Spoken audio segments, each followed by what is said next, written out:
Maybe no one ever told you this, but people can feel the difference between being seen and being managed, between a compliment that honors their soul and one that tries to control their response.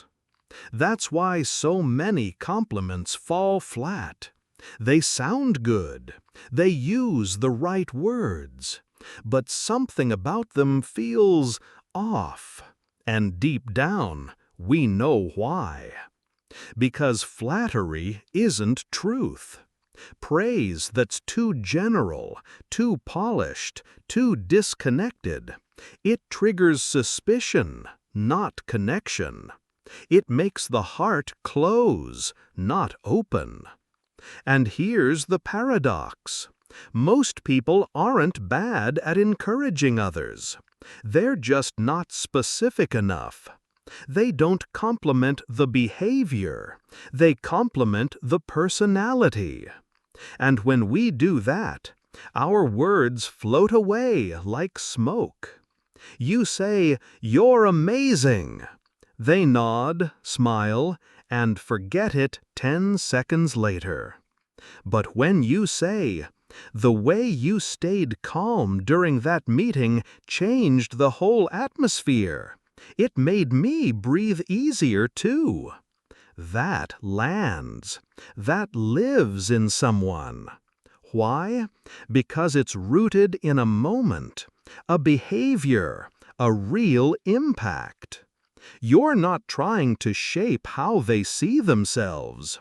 You're showing them who they were being, and how that energy moved the world around them. And there's something deeply spiritual about that. Because when you name someone's impact, you give them back a piece of their purpose. You remind them they are not just liked, they are useful. They are not just noticed, they are felt. They are not just kind, they are effective in bringing goodness into real spaces. That's the art of the compliment that heals instead of manipulates. It takes observation, it takes slowness, it takes presence. But when you learn to speak this way, your words won't just flatter. They will bless. There's a reason why generic praise makes people uneasy. It feels rehearsed, detached. Even when it comes from good intentions, it can still carry the subtle weight of expectation. Because when someone tells you you're such a good person, your mind begins to wonder. Why are they saying this? Do they want something?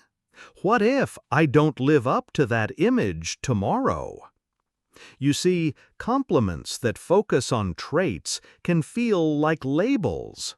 They lock people into an identity. And the soul, my friend, was never made to live inside a label. But when you speak to behavior, specific, observable, real, you don't put someone in a box.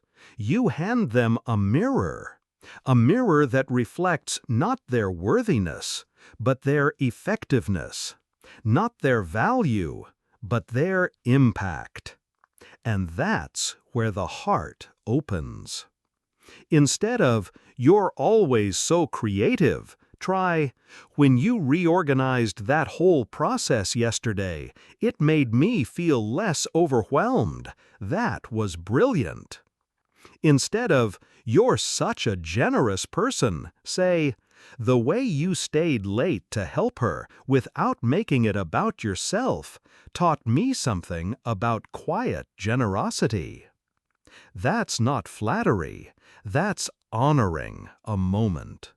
And honoring always heals. Because it doesn't inflate the ego, it awakens the soul. You're not trying to boost someone's confidence. You're reminding them, you showed up, you made a difference. I noticed. I've seen this work with teams, with couples, with children who stopped seeking attention because they finally felt seen. But here's the key. It has to be honest. You can't fake this.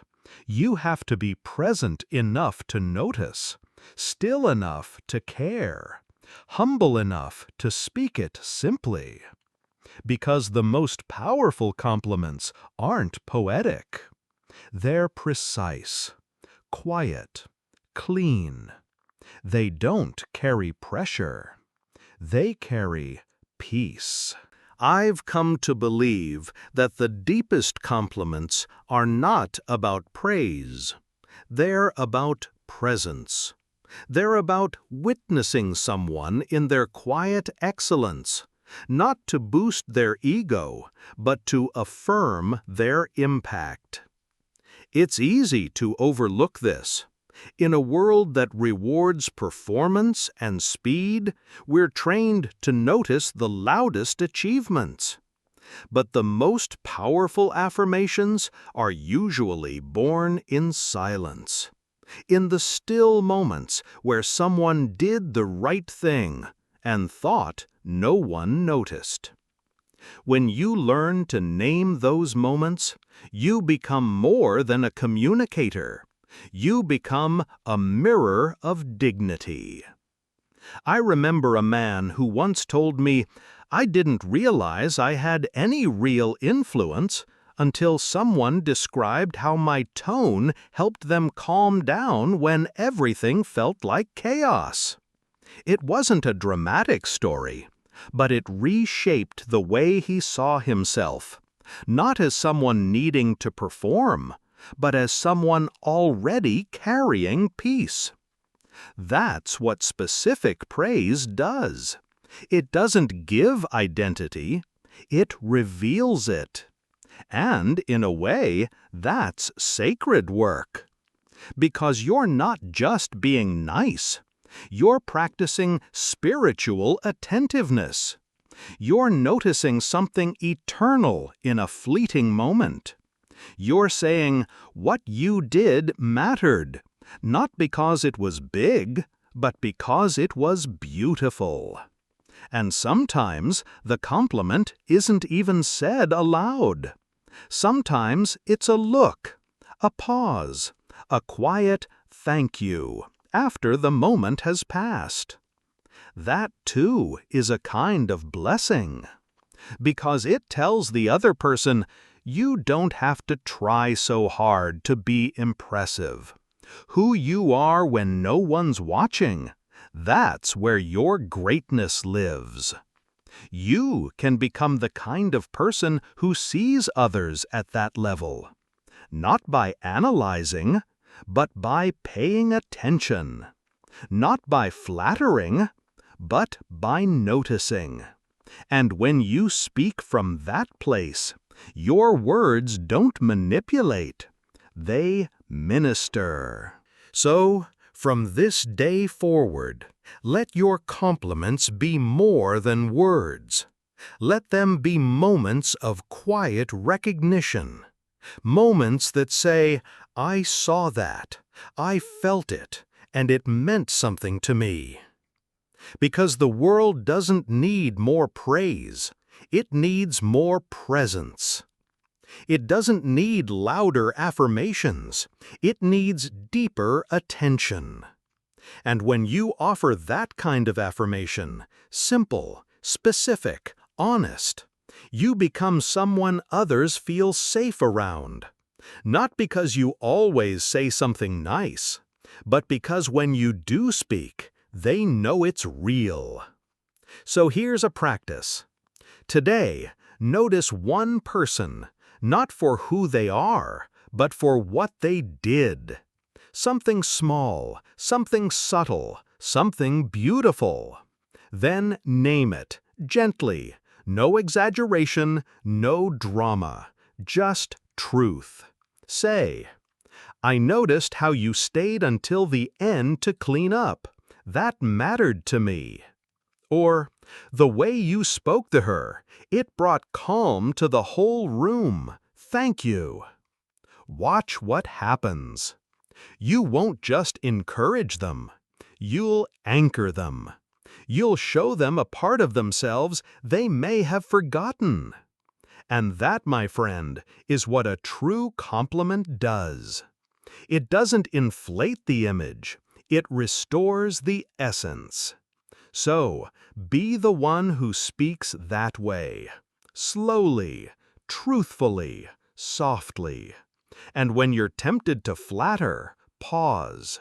Ask yourself, what did I truly witness in this person?